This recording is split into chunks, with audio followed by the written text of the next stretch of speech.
Ito yung sinasabi ko. Iba ang score, 94-90. Diba? Yan ang official score eh. Pero nakalagay, pero pag kwenta mo yung sa ano sa internet, ha? Ang lalabas ang score 112 ano 112 98. So, parang alisin mo yung ano. So like say sa Zambales, ay.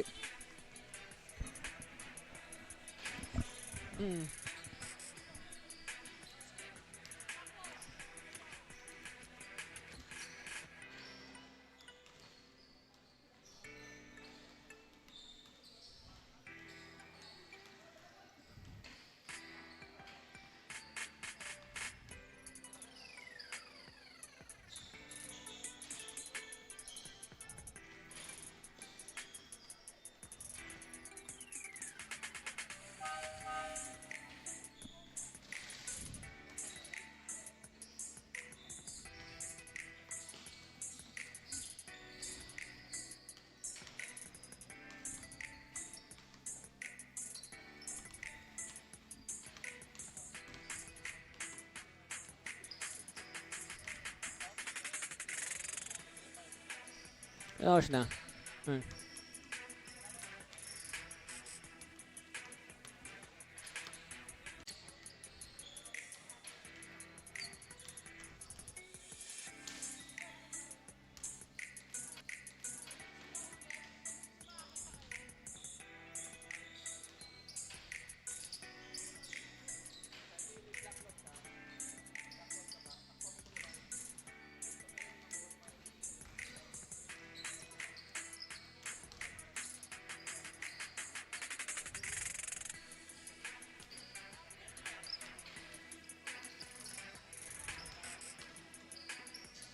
Puso laging aasa, handang sugurin ang lahat. Tigante man ang katapat, panis yan sa'kin sapagkat panalo ay aking hangad.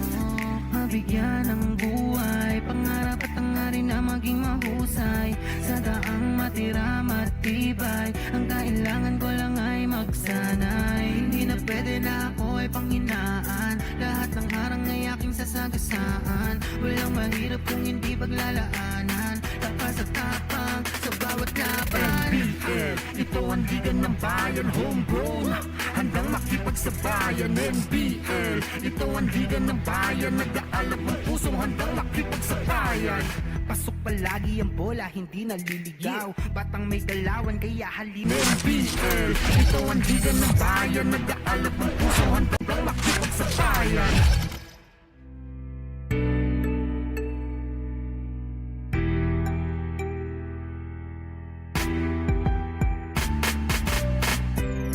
NBL, ito ang liga ng bayan, nag-aalap ng puso, handang makipagsabayan. Ito ang liga ng bayan, homegrown, handang makipagsabayan. NBL, ito ang liga ng bayan, nag-aalap ng puso, handang makipagsabayan.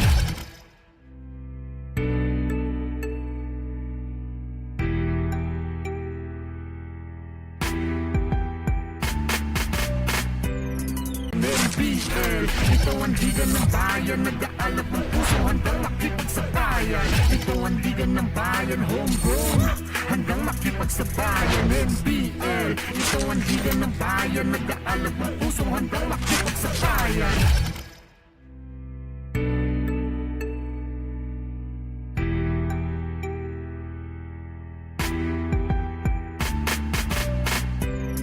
NBL, ito ang liga ng bayan, nag-aalap ng puso, handang makipagsabayan. Ito ang liga ng bayan, homegrown, handang makipagsabayan. NBL, ito ang liga ng bayan, nag-aalap ng puso, handang makipagsabayan.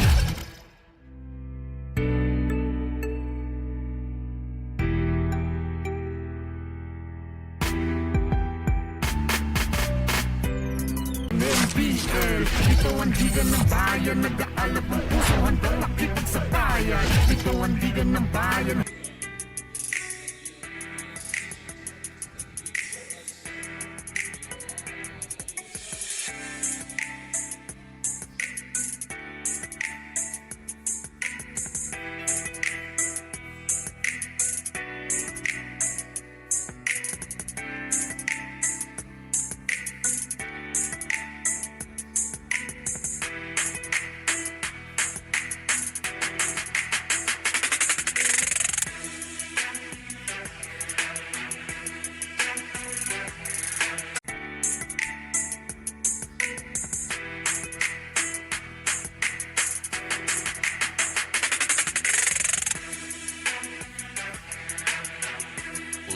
Number 7, Kenny J. Altman.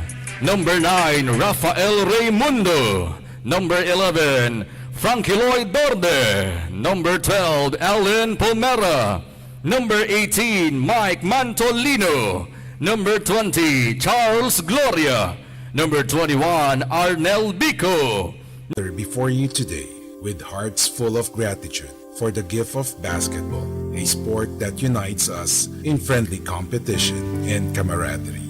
Lord, we lift up each member of the basketball teams and the entire National Basketball League administrators and facilitators.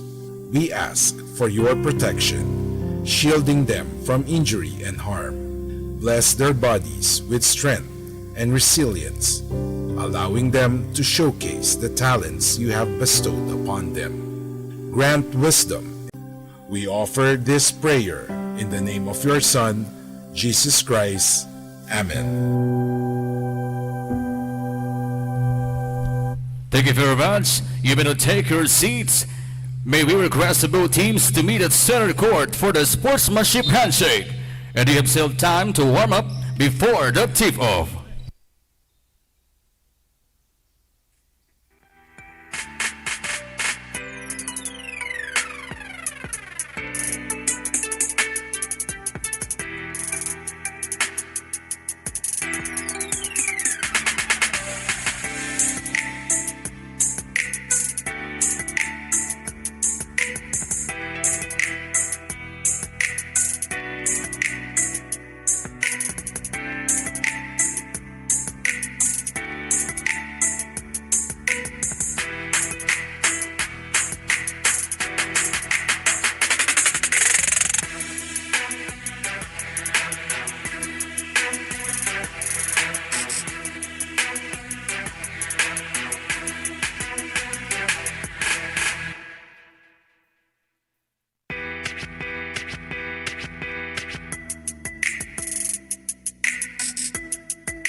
Mga boy Pilipinas, Happy New Year NBL fans! Welcome to the continuing action of the 2024 National Basketball League NBL Pilipinas Chairman's Cup live here from the Veritas Gym inside Dominican College in Santa Rosa City, Laguna. Our game at hand is going to be a good one. Of course, starting with the bang, we bring you nothing less than the leaders of both groups. The defending champion, Taguig Generals on your screens right now against the Group A leaders, the Zambales Eruption. Good day, my name is Andy Servino. I'll bring you the action live as it happens here at courtside.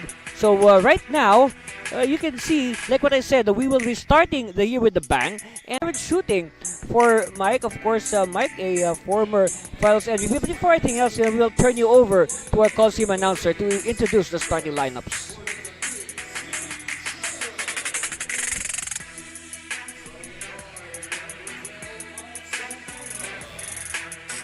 Guard number 69, Harvey Sobrabas.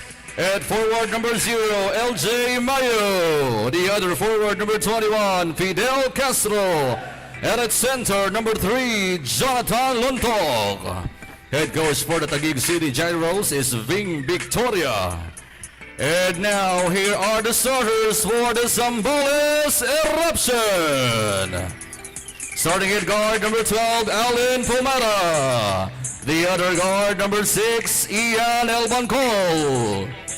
At forward number 74, Lyndon Del Rosario. The other forward number 3, Nathaniel Flores. And at center number 20, Charles Gloria. Head coach for the Zambales Eruption is Elgin Espina. Referees for this game are Armando Benaventura, Elmer Riataga, Janelle Buse, and Jeff Lunar. And there you have it again. Our This game at game is hand under today. the It's going to be the supervision and defending champions, regulation. Taguig Generals, against the Zambales Eruption. On your screens, there are the starting lineups. Well, not much surprises from both coaches. They are going to the players. They've served them very well so far in this Chairman's Cup. And first possession for the Group A, the Zambales Eruption. 3-point on the way, still no good. Another defensive rebound. And this time the ball will go to the Eruption. Still no score. And we played almost a minute here at the Veritas Gym in Dominican College. It's been a while since the NBL has played here. Another miss, and it's authoritatively plucked by Subrabas. This time they take it patiently. They're looking for an open teammate. Sampurna dancing to the corner. Castro can hit this. No. Again, so far we can say that Taguig is dominating the glass. And now they go to Fomera. Fomera, leaner, and a foul is called. So it will mean free throws. So the foul is on Mayo. By the way, Mayo is the leading scorer of Taguig, averaging 18.5 points a game in their 2 victories. Fomera, he is a marked man. They know he can score in bunches. Flores for 3, no. So still no score for both teams. Can say. Let's see. I guess they will be calling for medical attention. Not exactly the best way to start the new year. Well, let's see. Who's this? Can't see his jersey.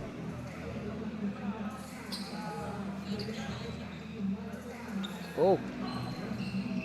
This is player number 3. That's Nathaniel Flores. And Flores being helped back to the bench, so I guess he has to be replaced. So it's going to be Mike Mantolino to take the place of Flores. By the way, before he was replaced, entering the game, Flores averaging 4.3 points a game. So they will be missing that for the moment. It's 4.3 points. They inside to Gloria. Gloria chases his.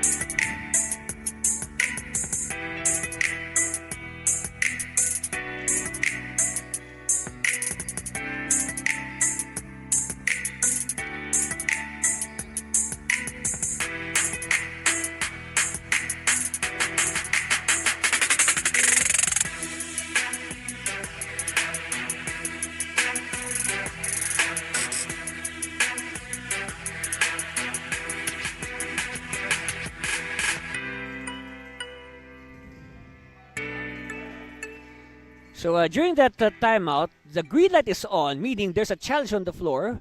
The Taguig Generals are questioning the last foul on Larry John Mayo. Let's see what happened here. Okay, Del Rosario attacks the basket, and I guess there is already a verdict. The call will stand. It is a foul on Mayo.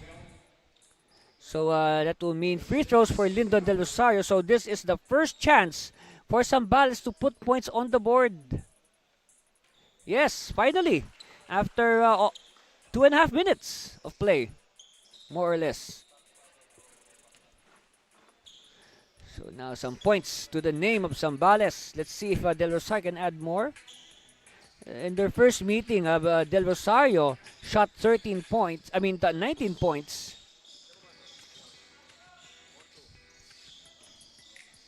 So just like Fomel, he is a marked man for the Taguig defense. Sampurna using the screen. Mayo Hesitates, gives it to Subraba. Subraba stretched the baseline, and Lontok was not ready to receive. Ball will go the way of the Eruption. Under 9 minutes left in this first quarter. The first offering of NBL for 2024. This time is a turn of Zambales to give up a foul. Elban Call, the guilty party. So it will send Mayo to the line. And first one is good. So that's the first free throw by any Taguig general in this game. 2 for 2 for Larry John Mayo. A member of last conference's President's Cup Middle 5. And maybe he can become a back. Make that 8-2 now. Again, no field goals yet. Field goals yet for Zambales. Still no field goals. Their scores are all their scores are from the 2 free throws of Del Rosario, who has the ball right now. Del Rosario looking for the field goal finally.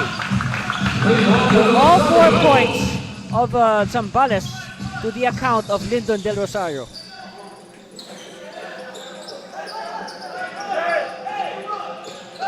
Del Rosario is, of course, the second best scorer on the team at 22.3 a game. Mayo wants a clear out against a smaller Pomela. Mayo, back to the basket, turn around, yes! So now the Generals in double figures, 10-4. Okay, they need somebody not named Del Rosario to score. Lyndon cannot do it alone, no, he needs help. Pomela is a good candidate for that. Long bomb on the way, short. Long rebound by Sampurna. Sampurna has options. Sampurna takes it himself. All right, the Generals now tripling up on the Eruption, 12-4.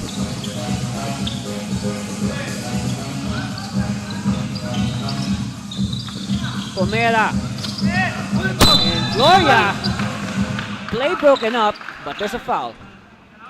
Waiting for his teammates to take their places. Sampurna using the screen. Hopefully that will mean the start of something good for Pomela, because once Pomela gets his shot going, it's hard to stop, I tell you. Here's a steal. Whoa! Del Rosario now with 6 points. Of course, the other 2 by Pomela. It's a 2 points. Back to a 2-point gap. Castro to the post. You can say Lontok has owned Gloria so far. Yes. Okay, now Yasa will give Lontok a much-deserved break. You can say that since Gloria will sit down, it's a good idea to also sit down, Jonathan. Pomela for 3. Oh yes! Shot off the bench. Rafael Belmundo with 3-point shot. First triple in the game for Zambales. And the steal completed. Oh, Pomela changing hands in midair. They keep it alive. Now Santos fires to Natividad. Natividad. Oh, they had the numbers. Sampurna jackknife. Oh yes. Look at that jackknife in midair by Mike Jefferson Sampurna. We have to look at that again. We have to. All right, here it is. They had the numbers, but the ball was lucky to bounce to Sampurna for the jackknife shot. So now Sampurna will go for the bonus. All right, this is the third of Coach Espina and the Eruption to call a timeout. And we'll be back for more action here at the NBL Chairman's Cup. Stay there, please.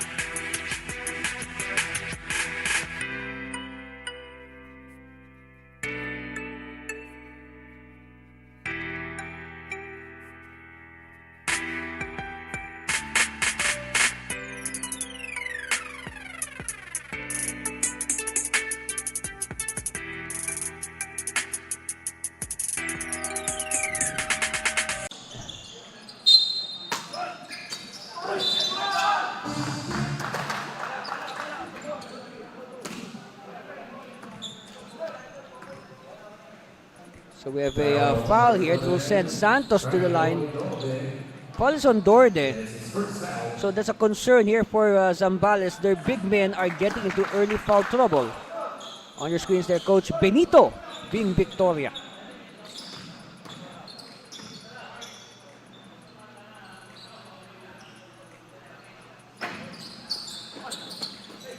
So a miss there by Santos.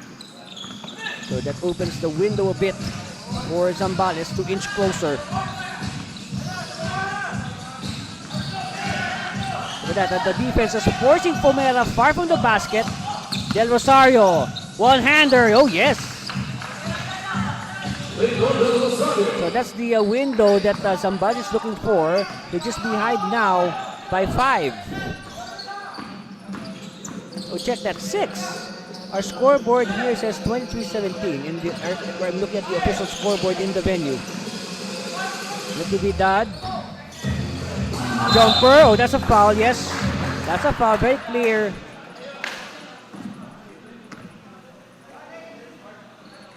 Sampun is averaging 12 points a game. And overall, in their 2 wins, Taguig has 6 players who are averaging 10 or more points a game. And then there's even Mark Ordonez, who is averaging 9.5.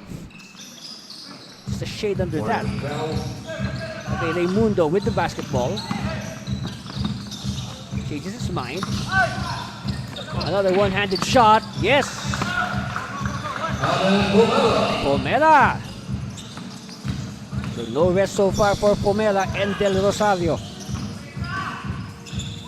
Oh, good steal. Now Fomera is sprinting for 2 points. Yes. For a while we thought the ring would spit out the ball. Pass is too strong and Natividad runs out of space.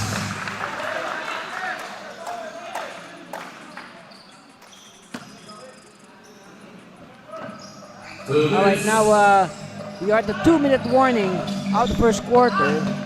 Fomera will try to slow it down.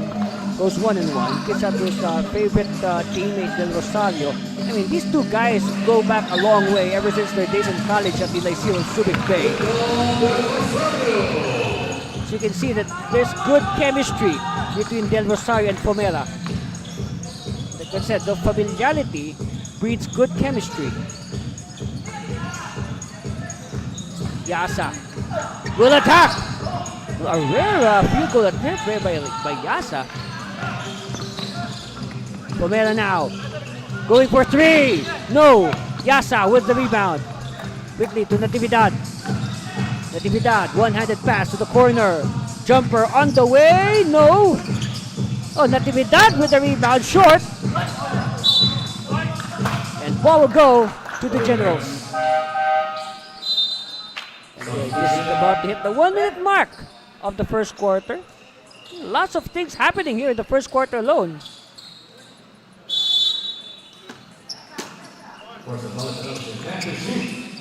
Ordonez, quick release. Oh!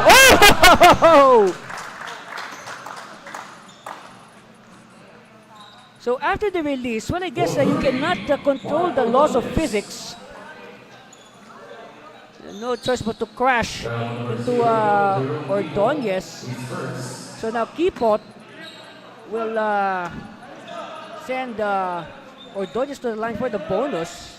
And we'll just clarify if that last shot was a 2-pointer or a 3-pointer. Nonetheless, Ordonez at the line for the bonus. And it's good. So right now, our official score is 29-23. And Ordonez looks energized after that last sequence. Open, short. Rebound Santos. Santos now, wisely. We'll give it to a guard, Natividad. Oh, Natividad with an explosion. And what's the ruling? Oh, they will count the basket for Natividad. And at the same time, there's a foul. Let's see what happened here. Look at that explosion. Yes, they will give Natividad continuation because his arm was already raised when he was clipped. And oh, look at that! They did not box out Santos, so it turns out better. Instead of 1, they get 2 points.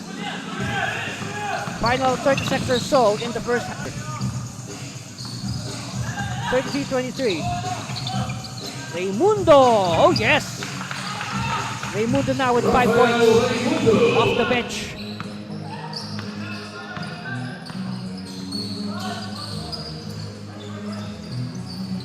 Natividad. Back to the basket. Posting up.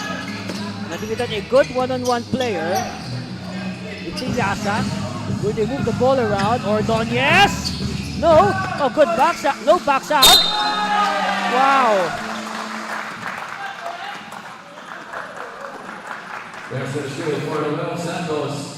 That is hard work personified, Noel Santos. See, look at the sequence. Good nose for the ball. And then he's able to fish a foul from Dorde. And don't look now, but Dorde has 2 personal fouls. Santos good on the line. 36 points already for Taguig in the first quarter.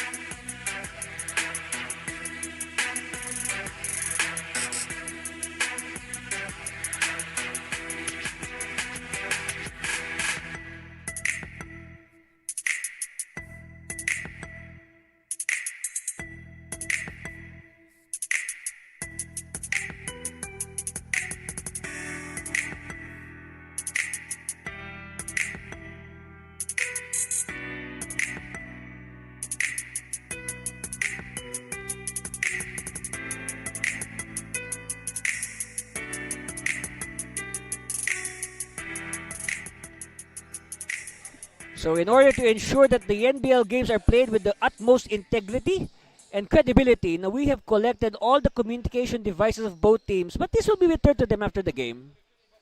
Yeah, so you can be assured that this game is played fairly, clean. And by the way, we have a correction with our score. Our score is 35-25. It seems that the 3-point shot earlier by Ordonez, where he was baseline. Oh! Nobody marked Santos. Santos was just there for the gimme. Look at that. Looks like Zambales was a little bit stunned by that. It's a quickie play by Santos. 12-15. No.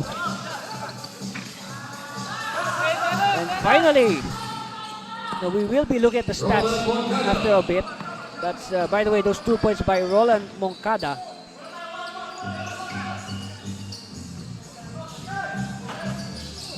Captain Oliveira, that's Kevin Oliveira in the game. They will whistle. Foul away from the ball. Foul on number 17. Got a second foul. Foul is on Moncada. Baseline inbound. This time an offensive foul is slapped on. Moncada is clipped on the way to the hole.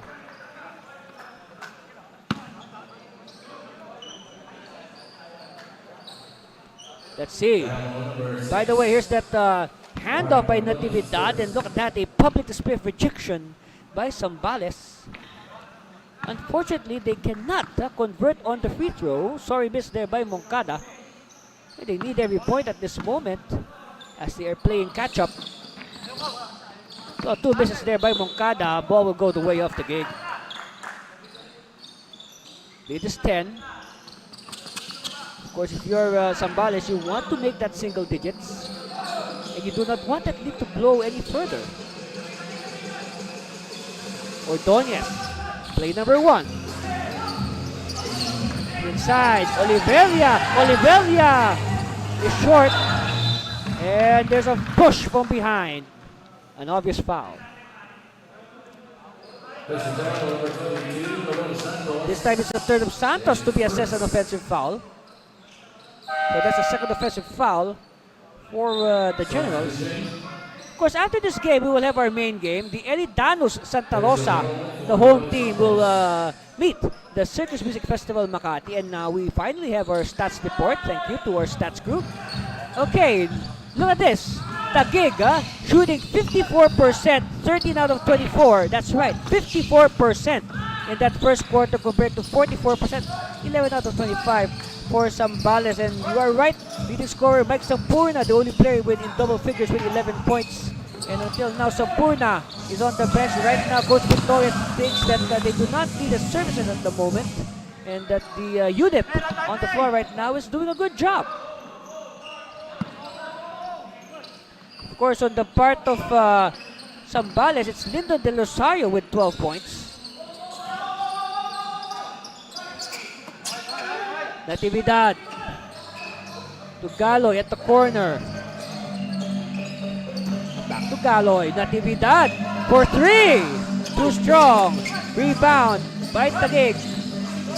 Galoy hooks a pass back to Natividad. Natividad inching closer and he gets the bounce. Back to a dozen for Taguig. 39-27. David's gone by. Meanwhile, Natividad with a steal. Back-to-back hits for Dan. Number 17 to be exact. And again, the Zambales Eruption just coming from behind to defeat the Camso Express. 94-90.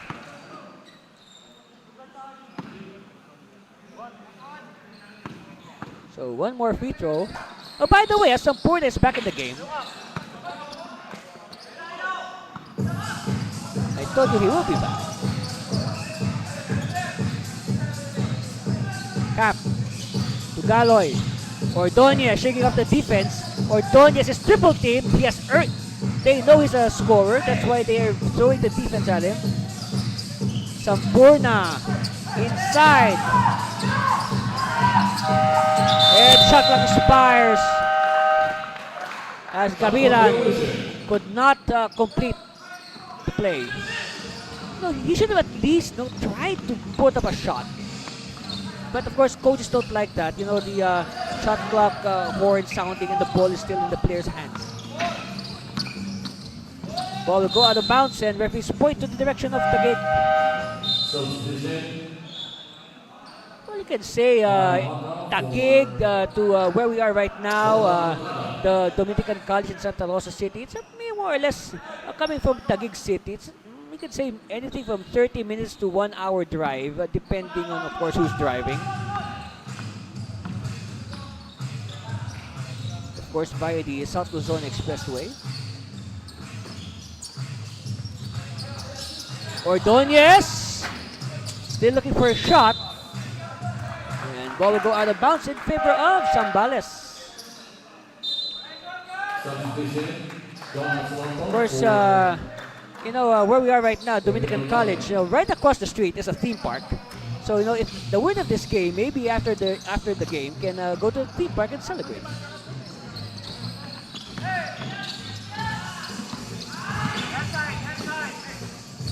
Pulido whips it inside. Yes!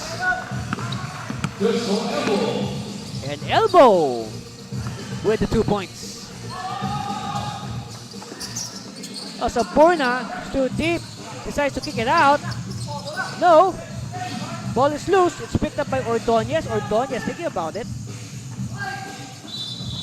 And another offensive foul. So this is the third offensive foul on Taguig. That's a foul on number 3. This is first foul. Only the first on Lontok, by the way. Oh, yes. Look at that. He extended his foot and he tripped Fomera. That is an obvious offensive foul.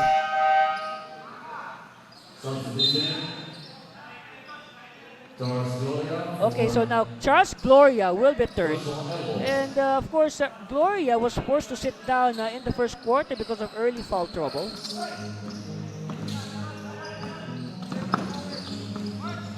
Gloria asking for it. He sets up the screen. Pulido, no, and rebound is won by Galoy. Subrabas, of course, Subrabas started this game. So you can see that Moncada with the 2 points. Oh, steal by Gloria. The big men are running. Pulido. You can say that play is like his name. It's very pulido.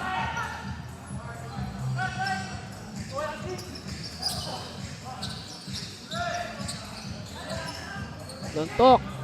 Looking for a teammate. Sampurna changes his mind. Lontok. And Lontok fishing the foul.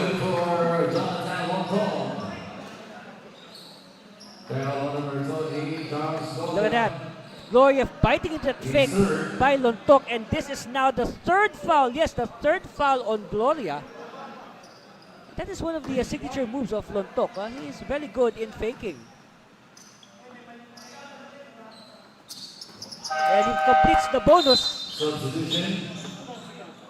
Now you can say that we are halfway through the second quarter. The scoring pace of Taguig has greatly slowed down, but still, it's still too much points for comfort. So you cannot give 44 points in a half. Should have at least, limited them to 40. That would be good. But of course, again, we still have the second half. Expect a major rally by Zambales in the second half. Meanwhile, because of that, the green light is on, meaning there's a challenge on the floor right now. And we'll be back after this break to talk about that challenge. Stay with us, please.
So to update everybody, as you see on the screen, Coach Bing Victoria, the challenge of Zambales is deemed a successful challenge. Here's what happened. So very clear, as you can see there on your screen, that last touch was indeed on a white shirt. So kasi a little reprieve there for the Eruption. Chance there for them to inch closer, make this single digits. Pomela offline. Offensive rebound. Oh, hook shot. Yes. Flores is back. And it's nice to see Flores back because if you remember, Flores hurt himself in that the first quarter had to be carried off the floor. In fact, they even removed one of his shoes to attempt him. And when that happens, so that's really a bad sign. Meanwhile, Lontok continuing to battle underneath. 2 more points for Jonathan. Back to double lead for the Taguig Generals. Pomela for 3. They need this. No. Call it by Mayo. Galoy. To Sampurna. Back to Galoy. Long bomb. No. Oh, nobody backs out. Lontok is there for the easy 2 points. And of course, it all started with an unselfish assist by Mike Jefferson Sampurna.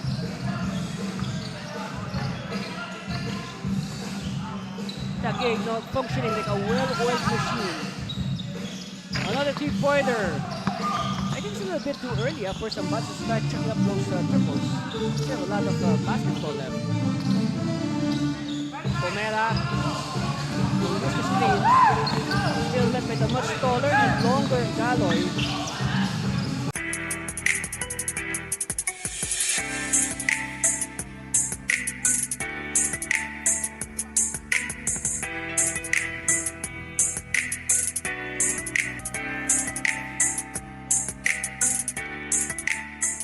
Yes, serving and spiking soon. Watch out for Becky Ball, the newest volleyball league to hit Volleyball Crazy Philippines, coming soon this first quarter of 2024. And I myself am very excited to watch the games of Becky Ball.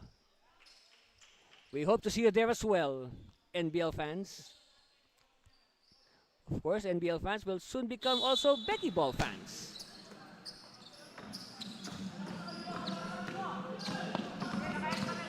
Pomera, Del Rosario. You know, might as well bring in your best weapons at the same time. Again, look at Sampurna just jump for that rebound. Oh, so Brabas trying to dance. Oh, wow, what nice body control. Everything with the shot for Mike. For 15, for Mela, no. Nobody there for the rebound.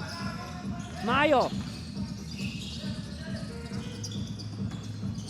To the baseline. Too deep. And they give the foul. But if this is on Gloria, this is going to be number 4 on Gloria. Let's see. Yes, that's confirmation. Well, I guess Coach Espina now has no choice but to sit down Charles Gloria and return him in the second half.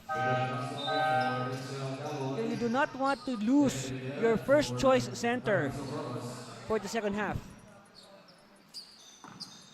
So you can say now that from now on until maybe later, you know, Zambales will be forced to play with a much smaller lineup. Now that Gloria has saddled with 4 fouls. At the line, Jonathan Lontok, can say one of the OGs, the original Taguig General. Of course, they were part of the team way back in 2018. It's like this newcomer to the game, Suharto Mamaluba. Yeah, you know, Lontok, Mayo, Mamaluba, Sampungna, Subrabas. They were all part of the team in 2018. Oh, Del Rosario! Gets 2 more points to lead the way for Zambales. Castro wants a clear out.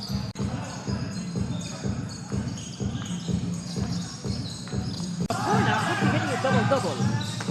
Sampurna sidesteps. No! Another chance here for Zambales. Raimundo to the trailer. Oh, yes! And that should energize the team. You know, reward your big man for sprinting down the floor. It's place like ends. With our score 54-44, at least on the part of Zambales, they did a good job of maintaining the 10-point gap. And we will break it down further after this commercial break. You are watching the NBL Chairman's Cup.